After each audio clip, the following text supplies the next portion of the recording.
కిరణ్ గారు కొన్ని కొన్ని కారణాల వల్ల అంటే నాకు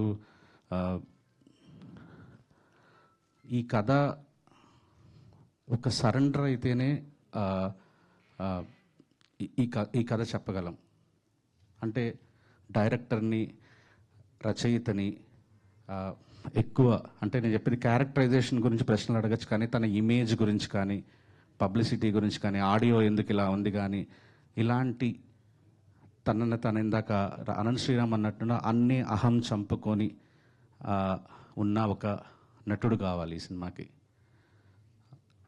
కాలాంటి ఒక పెద్ద సక్సెస్ కొట్టిన ఆ టైంకి కొట్టిన ఒక మా కిరణ్ అబ్బవరం గారి దగ్గరికి వెళ్తే స్టోరీ విని ఒకటే మాట అన్నారు, అన్న నేను ఫస్ట్ టైం నా కెరియర్లో నా కారు ఎక్కుతాను, సెట్లో దిగుతాను, మళ్ళీ కారు ఎక్కుతాను, మళ్ళీ ఇంటికి వస్తాను, కంప్లీట్లీ మీరు ఏం చెప్తే ఆ సినిమాకి మీరు ఏది ఫీల్ అయితే అది తీయండి అని అన్నారు.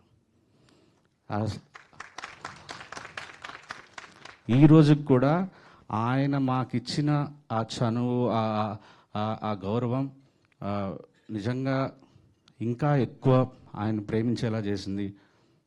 సినిమా స్టార్ట్ అయిన తర్వాత నేను ఇంకా ఎక్కువ కిరణ్ గారిని ఇష్టపడడం స్టార్ట్ చేశాను. సార్ నేను ప్రీ రిలీజ్లో మాట్లాడతాను సార్, ఆ ఇంటర్వెల్ 15 నిమిషాల ముందు, రేపు చేయబోయే క్లైమాక్స్ ముందు, and this going to be అంటే memorable film for you, and thanks for giving us this opportunity sir. Thank you.